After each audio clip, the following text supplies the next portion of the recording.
If you've ever trusted your own blood, only to discover they were the ones holding the knife, then you'll understand the story I'm about to tell. For 65 years, I lived with the belief that family meant safety, loyalty, and truth. My wife and I built our lives around those values. We raised our kids with them. And when people asked me what I was proudest of, I never said my career, my investments, or my retirement fund. I always said my family. But family has a way of surprising you, not with joy, but with betrayal so deep that it feels like the ground itself has been ripped out from beneath you. It started with whispers, subtle changes in tone. My parents, yes, even in my 60s, I still called them Ma and Dad, began pulling away from me after my wife, Linda, and I hit a rough patch in our marriage. Arguments were common, but nothing outside what decades of marriage bring. I thought my parents would be the ones standing beside me, reminding me of the vows I had made. Instead, they started avoiding my calls, skipping visits, and even declining to see the grandkids. Something was wrong. I didn't know it at the time, but lies were already being planted, carefully, strategically. Lies meant to poison the very roots of my relationship with my parents. The day it all collapsed is etched into my memory. It was a gray afternoon, the kind where the sky itself seems undecided, hovering between rain and sun. I had stopped by their house unannounced, thinking maybe face to face we could smooth things over. But instead of open arms, I was met with silence, cold and sharp. My mother's face, once soft with kindness, was tight with anger. My father's eyes, usually filled with warmth, looked at me as though I were a stranger. "Don't come here anymore," my father said flatly. I laughed at first, certain it was a joke gone wrong. "Dad, what are you talking about? What's going on?" But then he dropped the words that would slice through everything I thought I knew. "We know what you did.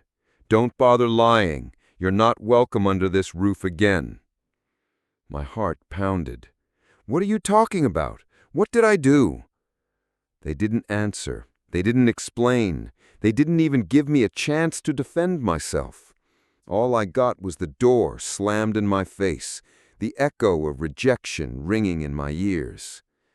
I stumbled back to my car, my mind racing. I had no idea what had been said, but clearly someone had twisted the truth into a weapon sharp enough to sever the bond between parents and son. And I had a sinking suspicion who it was. Linda. We were already heading toward divorce, and she knew exactly how important my parents were to me. If she wanted to isolate me, to make me weak before the legal battles over divorce settlement, alimony, and property division began, this was the perfect move. I drove home that day with tears in my eyes, gripping the wheel so tightly my knuckles went white. The betrayal wasn't just from my wife anymore. It was from the two people who had brought me into this world, who had raised me, who had promised me unconditional love. And as I sat alone in my living room that night, divorce papers spread across the table, a thought lodged itself deep in my chest like a splinter I couldn't pull free. If they believe her lies now, what will happen when we step into family court? I thought losing my parents' love was the worst betrayal possible, until I walked into my divorce hearing and discovered just how far Linda's lies had spread. After being kicked out, I had nowhere to go. I sat in my car that night, staring at the ceiling, wondering how everything had gone so wrong. The lies told about me weren't just small misunderstandings. They were crafted to ruin me. But what hurt the most wasn't the lies. It was that my parents believed them without ever asking me for the truth. The silence from their side was louder than any insult. Days went by, and they didn't call to check if I was okay. I was their child, yet I felt like a stranger in my own family. But deep down, I knew something bigger was coming, because secrets don't stay hidden forever. What exactly was the lie that destroyed my relationship with my parents? And how would my divorce reveal the shocking truth? When I think back to those days, the hardest part wasn't sleeping in my car or skipping meals to save money. It was the weight of betrayal sitting on my chest like a stone. My parents had raised me to believe in honesty, respect, and family above everything else. And yet, when it mattered most, they chose to believe a pack of lies instead of the child they had raised. The lies started small, whispered behind my back by people who smiled at me during the day and twisted stories at night. My ex-spouse's family had never truly accepted me, and over time resentment grew like weeds in the cracks of our marriage. I wasn't perfect, but I didn't deserve the reputation they painted of me. They said I was reckless with money. They said I gambled away savings, that I neglected my spouse and children, that I lived carelessly while my family suffered. Every accusation cut deep hours, skipping vacations, sacrificing my own comfort to give them everything. But words are powerful, and when repeated enough, even the strongest bonds begin to crack. When my parents first confronted me, I laughed nervously, thinking it was a misunderstanding. "Dad, you know me better than that," I said, trying to shrug it off. But instead of meeting my eyes, he looked away. My mother's face was pale, her lips pressed tight, as though she was holding back tears. They didn't ask for proof, didn't sit down to hear my side. They had already made their judgment. The night they told me to leave was one I'll never forget. My father stood tall in the doorway, his voice cold and final. "We don't want that kind of shame in this house. Go." The word shame echoed in my head. Shame for what? For being lied about? For trusting the wrong people? For not fighting back sooner? I packed my bags in silence. My mother didn't look at me as I walked past her. My father turned his back. And in that moment, I felt more abandoned than I ever had in my life. I told myself it was temporary, that the truth would surface. But nights in the car turned into weeks, and weeks into months. My ex's divorce proceedings dragged on, each court hearing like salt rubbed into an open wound. My ex's lawyers brought every lie into the courtroom, twisting them into facts. My parents never once showed up to support me. But here's the thing about lies. They may travel fast, but the truth is patient. The truth waits quietly, and when it finally arrives, it destroys everything. And my divorce was the match that lit the fire. What shocking evidence came out during the divorce that made my parents realize everything they believed was false? The courtroom smelled of polished wood and old paper. Every step I took toward my seat felt heavier than the last. Divorce is never clean, never easy. But mine wasn't just about ending a marriage. It was about fighting for my dignity, for my truth. Across the room sat my ex, expression sharp and confident. Their family huddled close, whispering to each other, stealing glances at me with smug satisfaction. To them, this was a performance, and they were convinced the final act would see me crushed, stripped of everything. My lawyer had warned me, they'll try to bury you in lies. Stay calm. The judge will see through it. But calm was the last thing I felt. My heart pounded, my hands clenched. I wasn't just fighting an ex. I was fighting the very story that had driven a wedge between me and my parents. The first witnesses were called, friends of my ex, parroting the same narrative, that I was irresponsible, neglectful, selfish. Each testimony felt like a knife, and I could almost hear my father's voice echoing, "Shame." Then came the financial accusations. They claimed I drained accounts, wasted money, and left my family in ruin. My ex's lawyer slammed a stack of papers onto the desk, waving them like proof. "Here is evidence of irresponsible spending," he declared. But when my lawyer stood to cross-examine, everything shifted. Calmly, he asked, "Where did these statements come from?" The witness hesitated. "Who authorized these transactions?" The room went silent. Piece by piece, my lawyer dismantled their case. The evidence wasn't mine. It was my ex's own spending, hidden behind joint accounts. The supposed reckless withdrawals were linked to luxury trips, shopping sprees, and gifts I had never even seen. Then came the bombshell. My lawyer pulled out records of my pay stubs, bank transfers, and receipts. Every dollar I earned had gone straight into the household, mortgage payments, school fees, groceries. The judge's eyes flicked back and forth between the documents, his expression hardening. Finally, my lawyer asked the question that shattered the room. "Mr. Ms. X's name? If my client was so reckless with money, then why do these statements show you withdrawing thousands for personal use while blaming him?" The silence was deafening. My ex froze. Their lawyer shuffled papers, avoiding eye contact. And then, like thunder splitting the sky, the judge spoke. "It appears the accusations against the petitioner are unfounded. The evidence strongly suggests financial mismanagement lies elsewhere." I exhaled for the first time in weeks.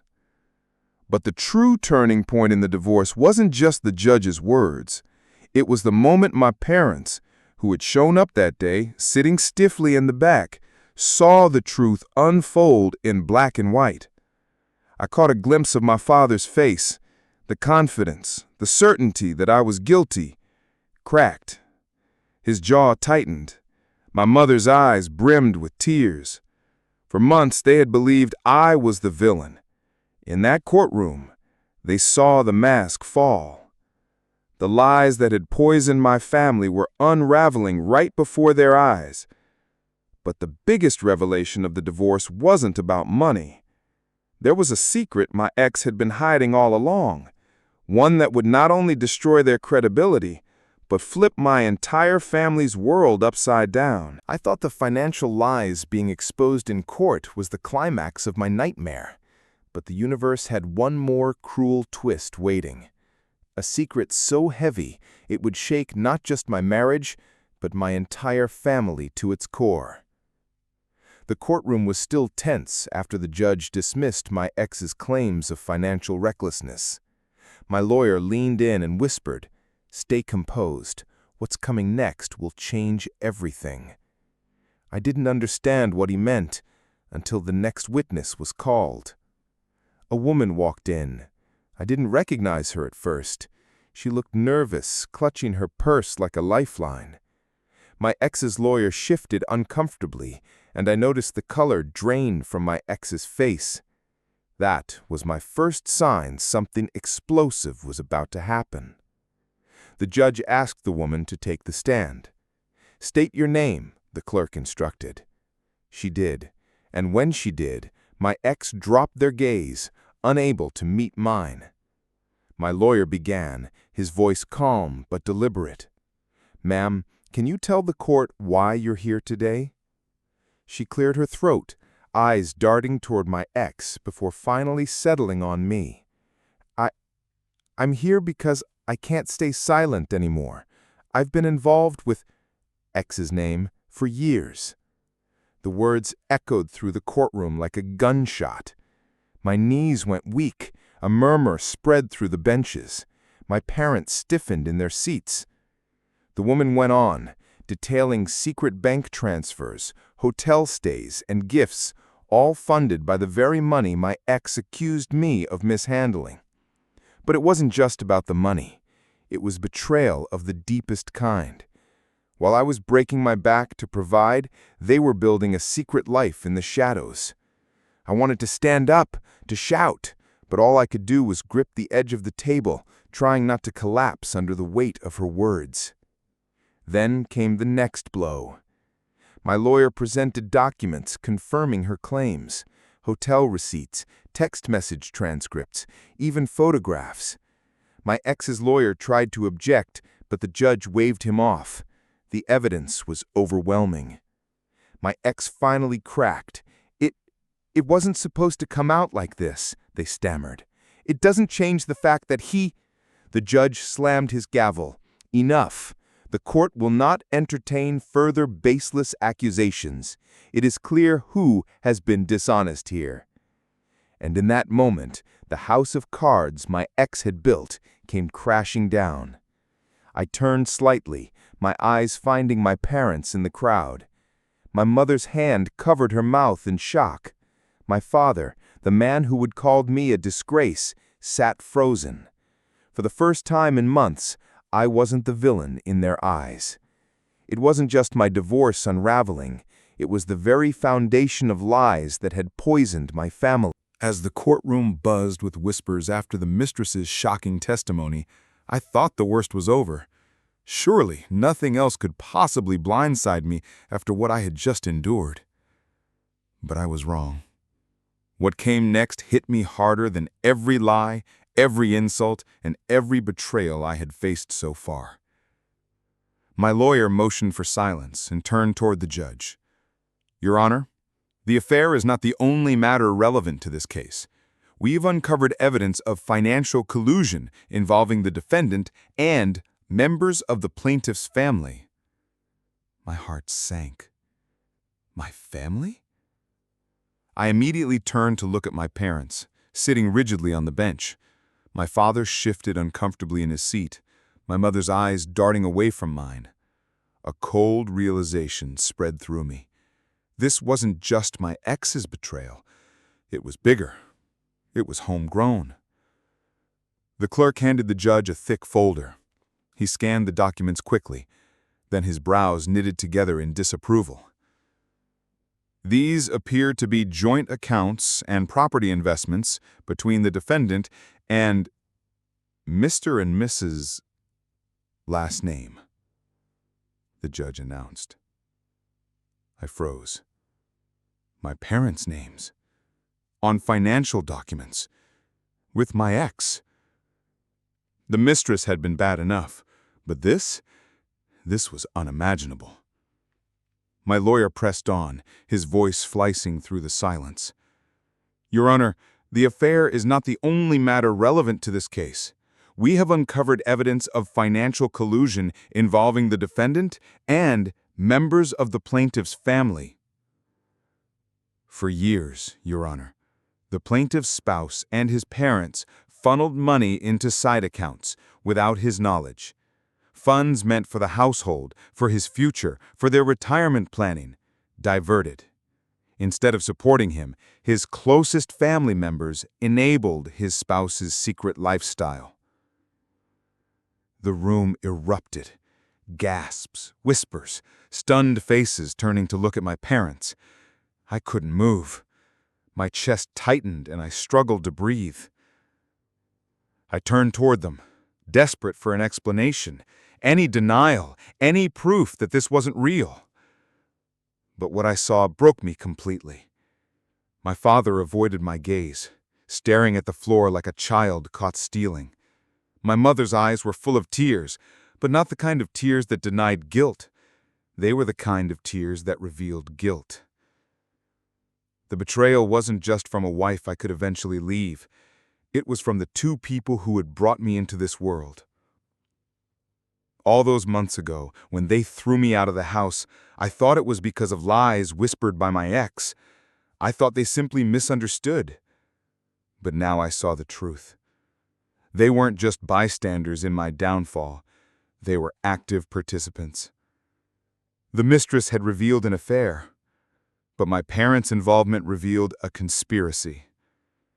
I clenched my fists, anger boiling through me.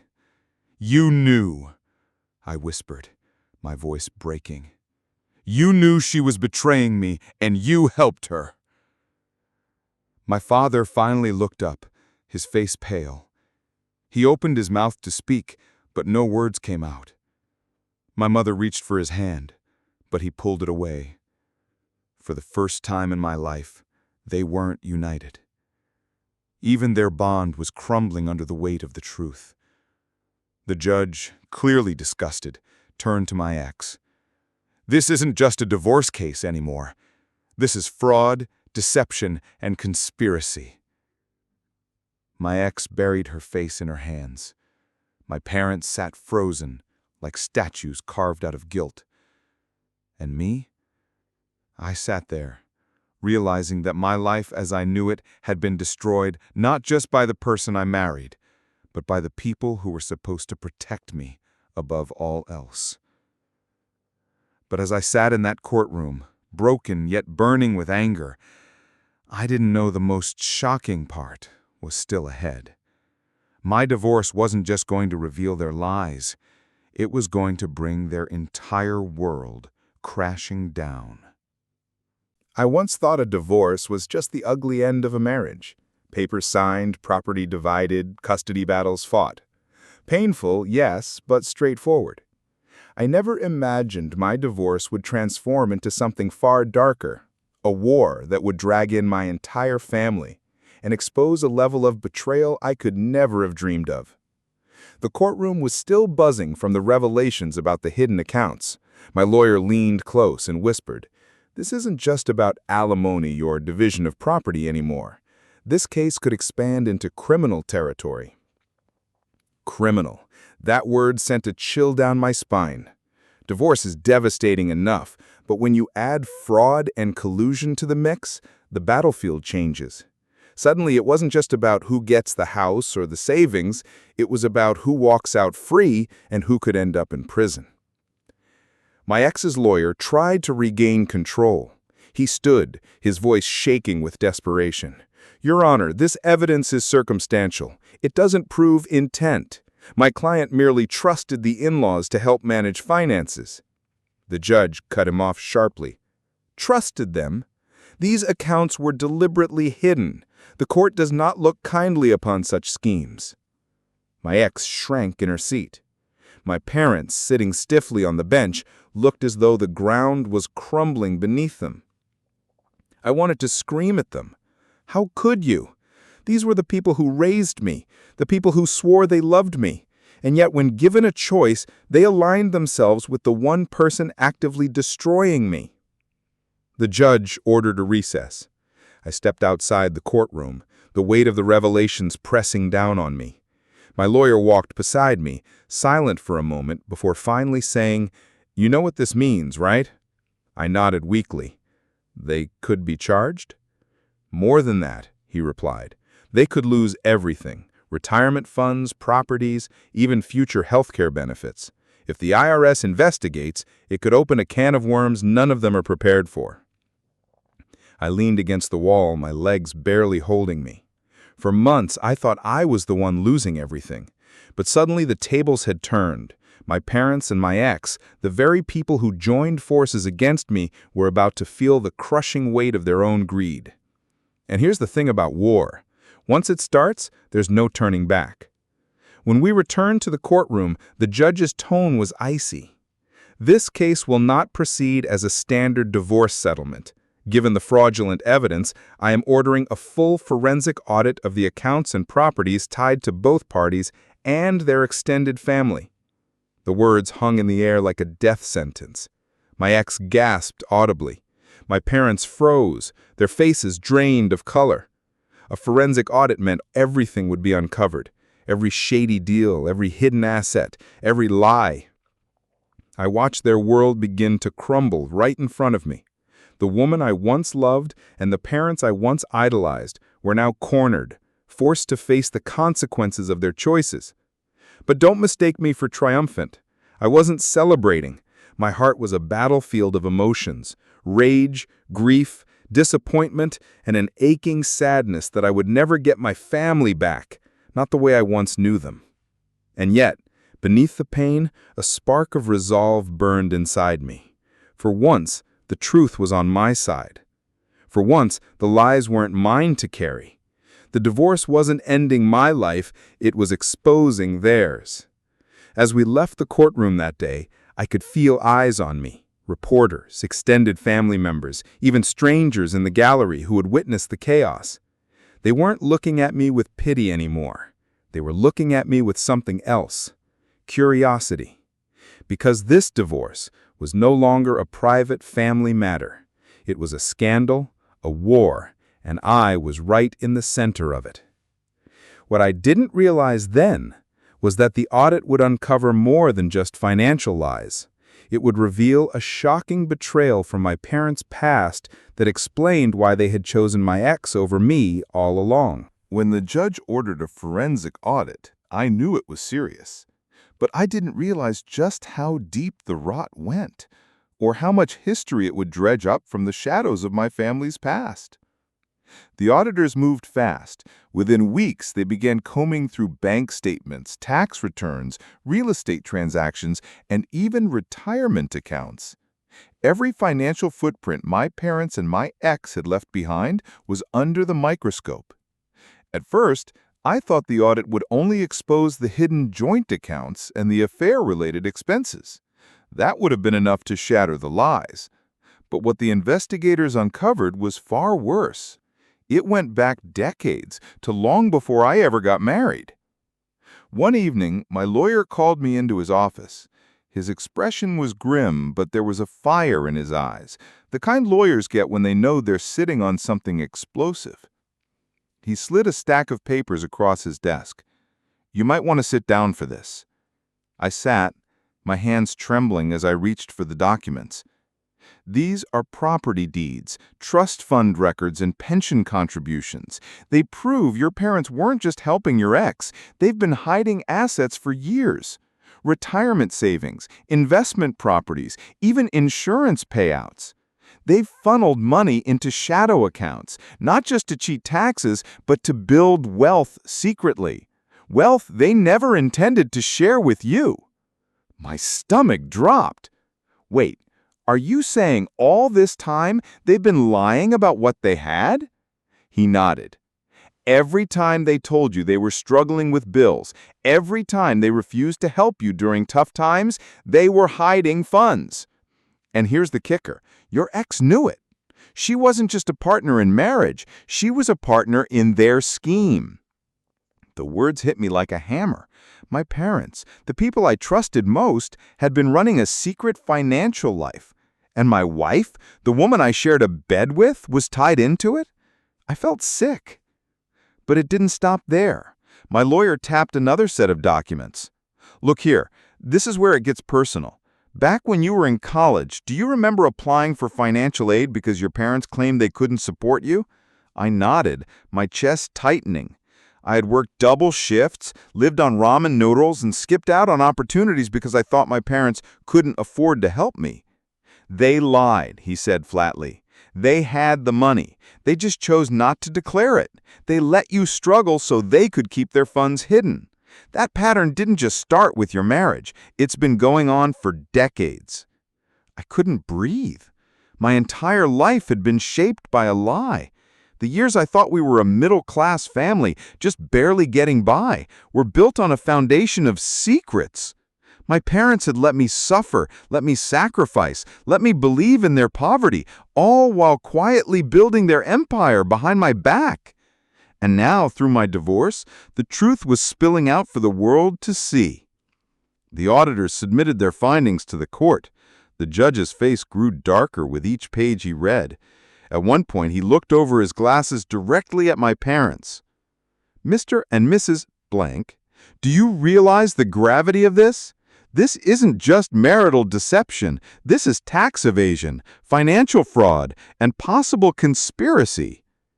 My father, once so proud and authoritative, looked like a broken man. My mother dabbed her eyes with a tissue, but her tears did nothing to soften the judge's words. My ex sat silently, her head bowed. For once, she didn't look smug or triumphant. She looked like someone who had bet everything on a game and finally lost. And me? I sat there in stunned silence, realizing that my divorce was no longer just a personal tragedy, it had become the key to unlocking decades of family secrets.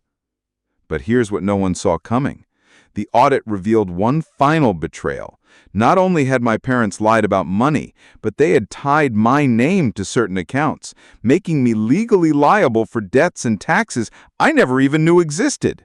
When the court papers arrived, I felt a cold weight settle in my chest.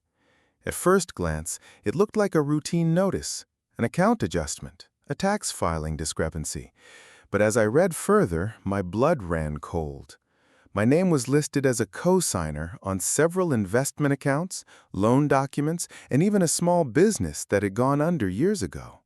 Accounts I had never opened, debts I had never incurred. I called my lawyer immediately. "This has to be a mistake," I said, hoping that calm reasoning could undo the nightmare I was reading. He paused, then spoke in measured tones. "Lee, it's not a mistake. These are deliberate actions by your parents and your ex. They used your name to secure loans and open investment accounts without your consent. Legally, you could be held responsible for the outstanding balances. And the worst part? It could affect your credit, your retirement accounts, even your estate planning." I sank into my chair. My heart pounded. My hands shook. How could the people I trusted most, my family, betray me like this? I had worked my entire life, saved meticulously, and yet now I was entangled in liabilities I didn't even know existed. The next day, I met with my financial advisor. Together, we began untangling the web of accounts, loans, and fraudulent signatures. Every discovery felt like another punch to the gut. My parents had essentially used my identity as a shield for their financial maneuvering. Every check they wrote, every account they opened, it was all tied to me. And my ex?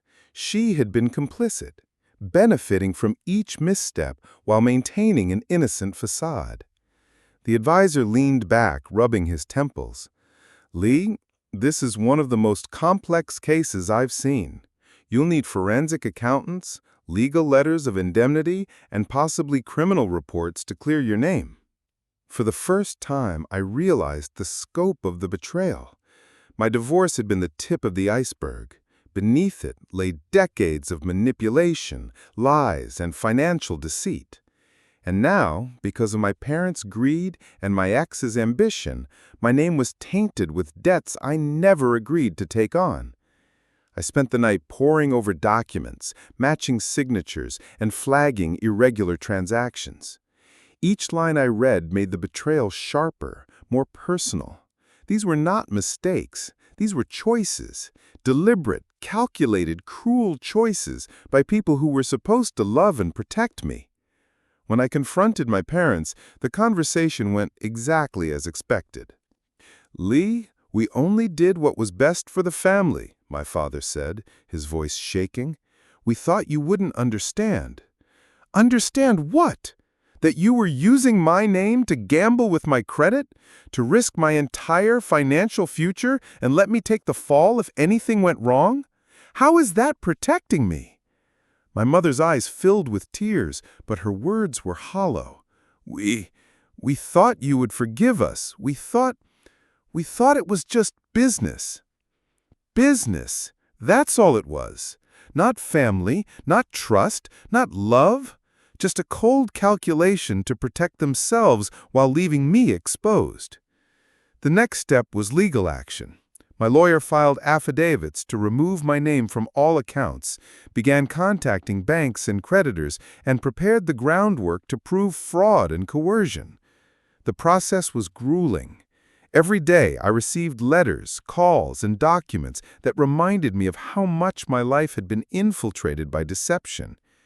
Even as the legal battle raged, I felt a strange clarity. I had spent years putting others first, trusting my family blindly. Now, stripped of illusions, I could fight back, not just for money or credit, but for my dignity, my reputation, and my peace of mind. Late one evening, after a marathon session with my lawyer, I sat in my favorite chair, staring out at the dark city skyline. Somewhere between anger and disbelief, a small seed of resolve grew. My parents and my ex may have tried to destroy my life, but they had underestimated one thing: my ability to rise, fight, and reclaim what was mine. And then, just when I thought the worst was behind me, a letter arrived that changed everything. My ex had secretly transferred the largest account into her name, leaving me exposed to thousands in debt with the courts closed for the weekend. Saturday morning began quietly. I had hoped for a moment of reprieve, a chance to catch my breath after the week's relentless financial chaos. But the calm was deceptive. The mail arrived earlier than usual, and among the usual bills and flyers, one envelope caught my eye. The return address was familiar: my ex's attorney. My stomach sank. With trembling hands, I opened it. The document inside was a formal notice of an account transfer. She had moved the largest investment fund, the one I had painstakingly built over decades, entirely into her name, without warning, without discussion. And because the transfer had been executed just after the banks closed for Friday, I now had zero access until Monday. I felt my heart hammer in my chest. For decades, I had been careful. Every deposit, every investment, every retirement fund was managed with diligence. And now, one move by her, combined with my parents' previous manipulations, left me financially exposed. I called my lawyer immediately. "David, it's bad, really bad. She transferred the entire fund. I'm locked out, and I can't even touch the account until Monday. What can we do?" David took a deep breath, the familiar calm that always steadied me in legal crises. "Lee, this is serious, but it's not hopeless. This is a temporary lock. The transfer may have been executed, but it was unauthorized if it bypassed your consent. We'll file an emergency injunction. The courts will review it first thing Monday morning. But until then, document everything. Screenshots, emails, notices, every piece of evidence strengthens your case." As I hung up, I realized something critical. I couldn't just react emotionally. Every decision from now on had to be precise. This wasn't just about money. It was about reclaiming control of my life. The hours dragged. I sat at my kitchen table, reviewing every statement, every investment account, every transaction over the past decade. The sheer volume of data was overwhelming, but I had no choice. If I wanted to fight, I needed to understand every detail. Then, just as the sun dipped below the horizon, my phone buzzed. It was a message from a financial watchdog I had previously consulted, a retired colleague now working in compliance. "Lee, I saw the transfer alert. She may have overstepped federal regulations. Keep everything documented. You may have grounds for immediate legal reversal." My mind raced. Federal regulations, unauthorized account transfers, potential criminal exposure. Suddenly, the situation that had seemed insurmountable held a tiny glimmer of hope. Saturday night brought little sleep. I sat at my laptop, cross-referencing my financial records, drafting letters and outlining potential legal strategies. I realized just how fragile trust can be when finances and family mix. The betrayal was deep, but now I understood that preparation, documentation, and timing were my strongest allies. Sunday arrived with more tension than any weekend I had experienced in years. I called my parents, though I knew the conversation would be futile. "Lee, you have to understand," my father said. "We only did what we thought was best. This isn't personal." "Not personal?" I snapped. "You used my name to secure loans. You risked my retirement. And now my ex has locked me out of the largest fund of my life. This is personal. This is betrayal. And it has consequences." My mother tried to intervene. her voice trembling. "We thought you'd forgive us. We thought—" "I don't need your forgiveness," I said, cutting her off. "I need accountability. And right now, I need my assets protected." Monday couldn't come soon enough. I knew the court would be the battleground where I would finally confront the full scope of their deception. But even in the darkness of that weekend, I felt a surge of determination. They had underestimated me. They had counted on my patience, my respect for family ties, and my reluctance to create conflict. But I had learned my lesson. Trust could be rebuilt, but only after justice had been served. And I intended to see this through, to reclaim my financial security and to ensure that no one could ever manipulate my life again. Monday morning would bring the first court showdown where my accent parents would be forced to answer for every deception, and I would finally have the evidence to turn the tables. Monday arrived with a heavy sense of anticipation. I dressed carefully, choosing a dark navy suit, my tie perfectly aligned. The drive to downtown San Francisco felt longer than usual, every red light amplifying the anxiety building in my chest. Today wasn't just another court appearance. It was the first step in reclaiming what had been stolen from me. As I entered the courthouse, the scent of polished wood and old legal books filled the air, a reminder of decades of precedent and authority. I checked in at the clerk's desk, receiving my courtroom number, and then settled into a seat with my lawyer, David. His calm demeanor was a stabilizing presence. "They'll try to intimidate you," he said quietly. "Expect theatrics, but we have documentation, emails, statements, transfer logs, witness testimony. Every piece of evidence strengthens our position. Stick to the facts. That's how you win." I nodded. My mind replayed every move my ex had made, every misstep by my parents. It was all here, in black and white, ready to be presented before the judge. I took a deep breath. This was the moment I had prepared for. The courtroom doors opened, and my ex walked in, her attorney flanking her like a shield. She held herself with forced confidence, though the subtle tension in her jaw betrayed worry. My parents followed, their expressions unreadable, pride and fear tangled in equal measure. The judge called the session to order. "We're here to address the emergency injunction requested by Mr. Lee. Mr. Willis, please present your case." David stood beside me, summarizing the situation clearly. "Your Honor, my client's largest investment account was transferred to his ex-wife's name without his consent. We have documented evidence showing unauthorized transactions, notifications of intent to reverse, and potential violations of federal regulations regarding fiduciary responsibility." The judge's eyes scanned the documents we presented. Emails, screenshots, bank statements, even text messages, all laid out with precision. "Mr. Willis," she said, "have you attempted to resolve this outside of court?" "Yes, Your Honor," I replied, my voice steady. "I contacted my ex and my parents. Both parties either dismissed the concern or were complicit in the transfer. The situation required immediate judicial intervention to prevent further financial harm."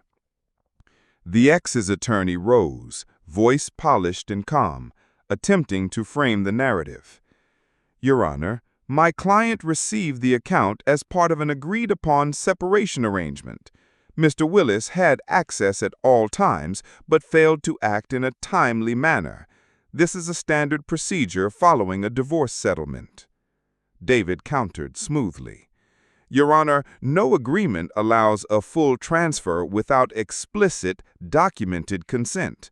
The timing of this transfer, executed late Friday, was strategic, knowing my client would be unable to intervene immediately. This is a clear attempt to bypass his legal rights." The judge listened intently, flipping through the documents. The tension in the room was palpable. My parents shifted uncomfortably, finally realizing the severity of the legal storm their actions had triggered. "Based on the evidence presented," she said, "the court finds sufficient grounds for a temporary injunction to reverse the unauthorized transfer. Immediate access to the funds shall be restored to Mr. Willis pending a full hearing. This court also orders both parties to provide all related documentation for review." A wave of relief washed over me, but I didn't allow myself to relax fully. This was only the first victory. The fight to reclaim the entirety of my assets, to hold my ex and parents accountable, was far from over. But for the first time in weeks, I felt a sense of control returning. As I exited the courtroom, my parents trailed behind me, their faces pale and reflective. The ex avoided my gaze, the confidence she had tried to project now replaced with the weight of reality. David clapped me on the shoulder. "You did well, Lee. Today was crucial. The court recognized your rights and your evidence was indisputable. We'll follow up with a full hearing, but this sets a strong precedent for your case." Driving home across the Bay Bridge, the city skyline gleaming against the morning fog, I reflected on the weekend's chaos and the court's validation. Betrayal had been painful, but preparation, patience, and legal strategy had turned the tide. I knew this journey wasn't finished. There would be hearings, negotiations, and perhaps more emotional confrontations. But I also knew that no matter the outcome, I had taken the first decisive step to protect myself, to reclaim my financial independence, and to ensure that the people who had betrayed me would face the consequences of their actions. The next hearing promised more revelations, hidden transactions, unexpected witnesses, and a confrontation that could change everything. The week between hearings felt like walking on a tightrope. Each day brought news from my attorney, David, about motions filed, subpoenas issued, and documents uncovered. I had never realized how intricate and ruthless family disputes could become, especially when money and betrayal intersected. On Wednesday morning, David called with an urgent update. "Lee, you need to come to the office immediately. We've discovered something in the account records your ex and your parents didn't expect. There are hidden transactions, unauthorized transfers to third-party companies. This could be a game changer in court." I grabbed my coat and rushed downtown, my mind racing. Betrayal had already cut deep, but now there was more. Deception had a way of multiplying when left unchecked, and I had just uncovered a hidden layer of it. In David's office, he spread the new evidence across the table. These transactions were made in the last 6 months. The amounts aren't huge individually, but collectively they total nearly half of your investment. And the timing? All during periods when you were traveling or preoccupied with personal matters. They thought you wouldn't notice. My hands tightened around the edge of the table. I had trusted my family implicitly, believing that blood ties meant honesty. But the numbers told a different story, one of calculated exploitation and hidden agendas. "We'll need to amend our filings and submit this evidence to the court immediately," David continued. "This not only strengthens your injunction, but also lays the groundwork for punitive action and restitution claims. It shows intent, planning, and collusion. If we present this correctly, your ex and parents could face serious legal repercussions." I leaned back, my mind flashing through memories of the past year. Conversations, vague explanations for missing funds, subtle deflections when I asked questions.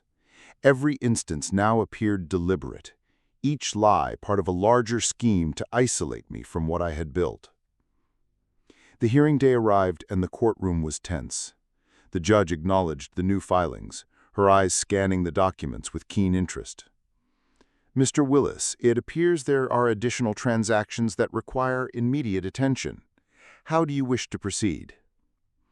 David stood, confidently presenting our evidence. Your Honor, we request a review of these transactions and a freeze on any further movement of funds. The new evidence demonstrates clear intent to divert assets without consent. We also request an audit of related accounts to identify any other discrepancies. The ex's attorney objected, attempting to downplay the findings. Your Honor, these are routine transfers related to business expenses and personal investments. There's no proof of malfeasance or collusion. David countered firmly. Your Honor, the transfers were not only unauthorized, but hidden from the account owner, and executed during periods specifically chosen to avoid scrutiny. There is clear intent to defraud. The documentation, including emails and bank statements, provides a complete trail of deception. The judge paused, reviewing the files. My parents shifted uncomfortably in their seats, a silent acknowledgement of the growing evidence against them. The ex, however, tried to maintain her composure, though the faint tremor in her hands betrayed anxiety. After several tense minutes, the judge spoke. Based on the evidence, the court orders a full audit of all accounts associated with Mr. Willis's investments. Further transfers are prohibited pending review. Additionally, the court recognizes potential fraudulent activity and requests all parties cooperate fully with investigators. Failure to comply may result in sanctions or legal penalties. A weight lifted off my shoulders. This wasn't the end, but it was a significant victory. The law was clearly on my side, and my ex and parents could no longer operate in secrecy. As we left the courtroom, David turned to me. Lead, they didn't expect us to uncover this. It changes everything. Next hearing will present not just proof of theft, but intent and collusion. This could lead to restitution and possibly punitive damages. You're in a strong position. The drive home across the Bay Bridge felt different, less like a commute and more like crossing into a new phase of my life. Betrayal had hurt deeply, but now strategy and legal backing offered power and control. I reflected on the irony. The family I had trusted blindly had underestimated both my resolve and the precision of modern legal tools. That night, I sat by the window, looking out at the city lights reflecting on the water. My thoughts were with my ex and parents, how quickly they would feel the consequences of their choices. And yet, I allowed myself a quiet sense of satisfaction. Justice wasn't instantaneous, but it was inevitable. The next hearing would reveal a shocking witness, someone from inside my ex's circle, willing to testify against them, potentially changing the entire outcome of the case. I never expected the most critical piece of the puzzle to come from someone entirely unexpected. David called me early Monday morning, his voice brimming with barely contained excitement. Lee, we have a witness willing to testify, someone from inside your ex's inner circle. They've agreed to provide full disclosure about the financial manipulation and secret communications. This could be the turning point in the case. I felt my heart race. After months of legal maneuvers, hidden transfers, and carefully documented evidence, a credible insider could change the entire dynamic in court. For the first time, the scales felt balanced in my favor.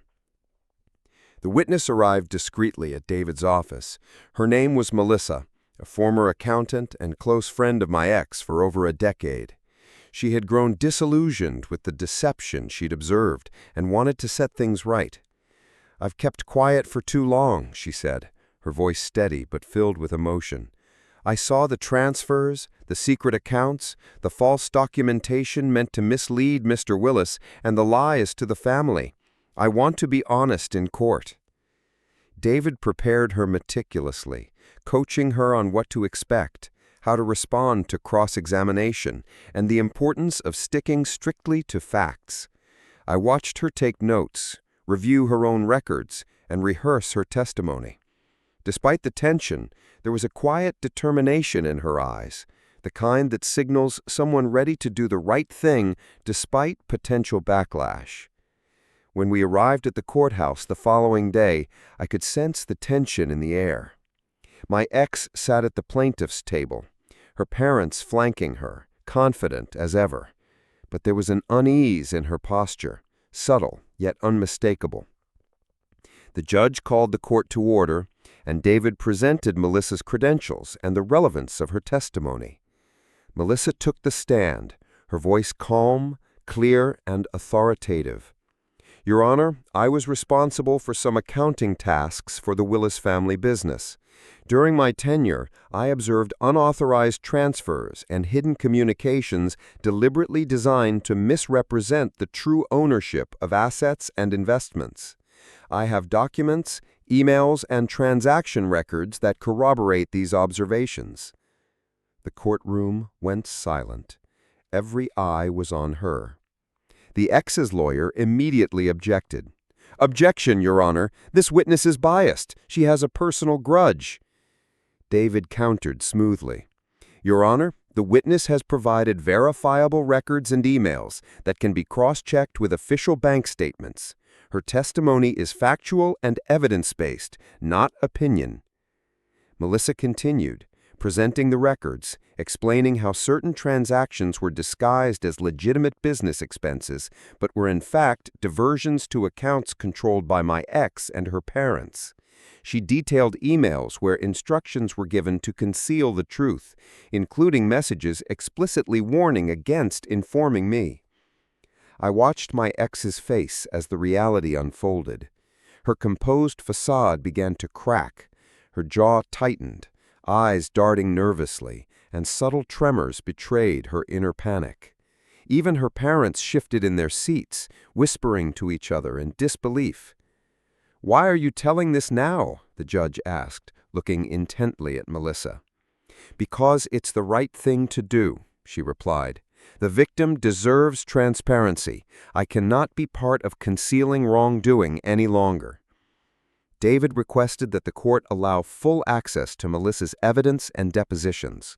The judge agreed, ordering the data to be verified and incorporated into the ongoing case files. This testimony will be considered alongside all other evidence presented. It is crucial that all parties receive a fair hearing based on complete facts. Walking out of the courtroom that day, I felt a mixture of vindication and disbelief.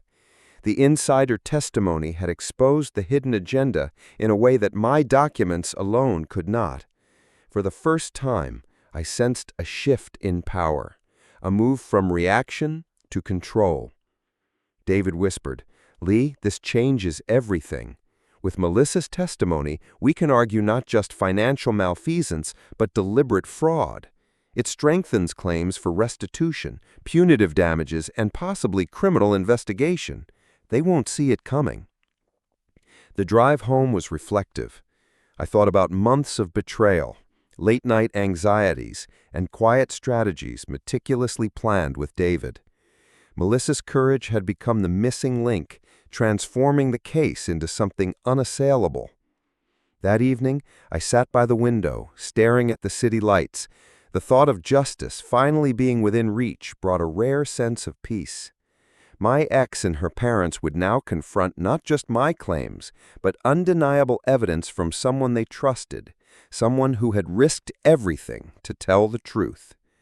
In the next chapter, the ex's desperate attempt to discredit Melissa spirals out of control, revealing secrets they never intended the public or the court to know. The courtroom felt electric the following morning. Word of Melissa's testimony had spread quietly among the staff and legal teams, creating a subtle tension that buzzed like static. I sat with David, reviewing our notes and preparing for the storm we knew was coming. As soon as the ex's lawyer approached the stand, it was clear they had adopted a new strategy: discredit Melissa entirely. "Your Honor, we submit that this witness is unreliable. She has a personal vendetta against the plaintiff and stands to gain from falsifying statements," the attorney began, voice dripping with contrived confidence. David rose calmly. "Your Honor, the witness is presenting verifiable documents, emails, and transaction records. This is not opinion. It is factual evidence supported by documentation." The ex herself was visibly tense. For the first time, I saw her composed mask slip.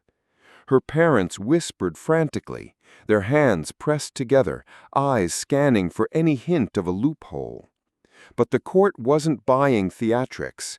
Melissa's record spoke louder than any performance. Then came the cross-examination.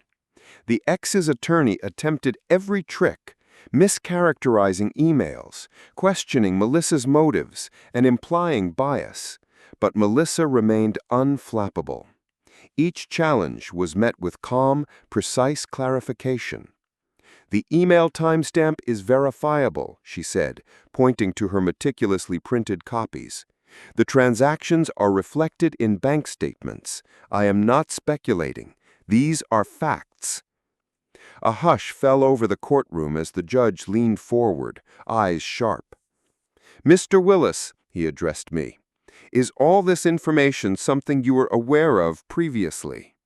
I nodded. "No, Your Honor, I trusted my family implicitly. I invested in the business in good faith, believing everything was above board. This testimony confirms that trust was exploited."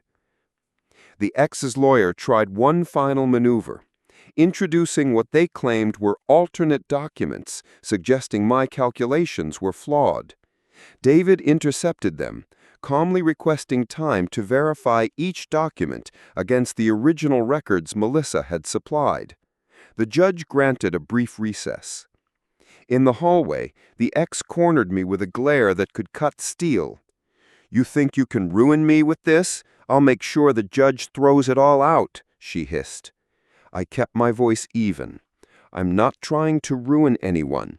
I'm trying to recover what was stolen and hold those responsible accountable." Her parents stepped in, faces pale, voices shaking. "Lee, we never intended this to go this far," her father said, though their credibility was becoming obvious to everyone around. Back in the courtroom, the recess felt like hours. I used the time to breathe and mentally prepare. Melissa reviewed her notes quietly, while David ran through the strategy for the next phase, showing the pattern of deception, the hidden accounts, and the personal communications that proved intent. When the session resumed, David began presenting a timeline of financial exploitation paired with Melissa's witness statements. Each document, email, and bank transfer was laid bare before the judge, constructing an unbroken chain of deceit. The ex's attempts to deflect and confuse fell apart under scrutiny. Every lie was exposed with supporting evidence. Even her parents' attempts to intervene were muted by their own prior statements and the incontrovertible documents now part of the court record. I could feel the momentum shifting. The judge's expressions, initially neutral, began to show subtle signs of comprehension. Melissa's courage and meticulous preparation had turned the tide. My family's betrayal, once hidden behind polite smiles and assumed trust, was now revealed for all to see. By the end of the session, the judge had scheduled a detailed review of all submitted evidence. David whispered, "Lee, this is more than I hoped for. The court now has a complete picture. Their desperation has exposed even more than we expected. The verdict may not even require additional witnesses." Walking out of the courthouse that evening, I felt a mixture of exhaustion and vindication. Months of stress, betrayal, and sleepless nights had culminated in this critical juncture. The ex, her parents, and their legal maneuvers had provided me with an opportunity I hadn't imagined, proof of wrongdoing that couldn't be ignored. I looked at Melissa, who smiled faintly but with relief. She said, "This is just the beginning." I nodded. Indeed, the case was far from over, but the balance of power had irrevocably shifted. The next chapter would bring final revelations, shocking confessions, and the chance for justice to finally prevail. The morning sun poured through the courthouse windows, casting long shadows across the polished floors. Today felt different, electric, tense, and decisive. Months of planning, sleepless nights, and careful evidence gathering had led to this moment. I walked beside David, my attorney, mentally rehearsing the events and the statements we had prepared. Melissa was already at the stand, reviewing her notes quietly. She looked up and gave me a nod of reassurance. Her courage had been instrumental in unraveling the betrayal, and today would seal the outcome. The ex arrived with her parents, faces pale and strained. They carried themselves with a mixture of anger and fear, aware that the tide had turned against them. Every whisper, every glance betrayed their desperation. Their attorney attempted a last-minute objection, but the judge waved it aside. "We proceed with the evidence as presented," he said firmly. David called me to the stand first. I took a deep breath, steadying myself, and told the story I had rehearsed countless times in my head. The trust I had placed in my family, the investments I had made, and the sudden realization that everything had been diverted into hidden accounts, registered under names that weren't mine. "I trusted my family with my business," I said, my voice calm but firm. "I believe we were partners, but it became clear that betrayal was closer than I ever imagined. I stand here seeking justice, nothing more." The courtroom fell silent. Even the murmurs from the gallery faded as the judge leaned forward, listening intently. Then came the moment that would change everything. David introduced a crucial piece of evidence: emails from a family member previously thought loyal, revealing collusion and the deliberate concealment of company registration papers. The ex's face drained of color as the documents were displayed on the screen. She stumbled over words, trying to fabricate explanations, but the evidence was undeniable. "Your Honor," David said, pointing to the emails, "these communications show intent, deception, and unauthorized registration of the company under names other than Mr. Willis. This is not a misunderstanding. This is deliberate fraud." The unexpected confession from her younger sibling stunned everyone. The witness took the stand, hands trembling, voice shaky. I should have spoken up sooner. I was pressured to stay silent, but I can't lie anymore. The company was registered under the wrong name, and I helped cover it up. Lee deserves every right that was denied to him." Gasps echoed through the courtroom. The ex's parents whispered frantically, faces buried in their hands. The betrayal was exposed from within the family itself. The judge paused, reviewing the emails and testimony, his expression unreadable. Melissa's testimony, coupled with the siblings' confession, created an airtight case. The chain of deceit, hidden accounts, and fraudulent registration was now completely documented and undeniable. The courtroom no longer had room for doubt. I felt a surge of relief, tempered by years of stress.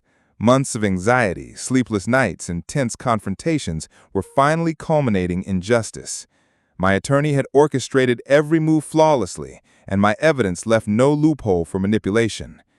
The ex's lawyer tried one last appeal, insisting on technicalities, but the judge waved it aside. The documentation, witness testimony, and electronic records provided establish a clear case. The plaintiff's claims are fully substantiated. The company, investments, and all associated assets shall be restored to Mr. Willis. Any attempts to challenge this in the future will be considered frivolous and subject to penalties. Shock and disbelief spread across the ex's face. Her parents slumped in their seats. The sibling who had confessed wept quietly, the burden of truth finally lifting. David placed a hand on my shoulder as we left the stand. He said, "It's done. Everything has been restored. Your trust was violated, but justice prevailed." Walking out into the sunlight, I felt a weight lift from my shoulders. For the first time in months, I could breathe freely. The betrayal, the lies, the sleepless nights, they had all led to this moment of vindication. Melissa approached, smiling with quiet pride. She said, "You stood firm. You believed in justice, and it's here now." I nodded, feeling a mixture of gratitude and relief. The ex and her parents were left to process the consequences of their actions. Lessons had been learned, reputations damaged, and truth had prevailed. Driving home, I reflected on the months of struggle. The losses, the sleepless nights, the legal battles, they were all worth this resolution. My investments were restored, my reputation cleared, and the company finally under my rightful control. Justice had been served, not through anger or revenge, but through meticulous evidence, courage, and unwavering resolve. That evening, I sat in my study, looking over the restored business records. The sunlight glinted off the polished surfaces, a reminder of resilience and determination. I poured a cup of tea, settling into my favorite chair, feeling the calm I had not known for months. The future was secure, my legacy protected, and the lessons learned were indelibly etched in my mind. Justice had prevailed.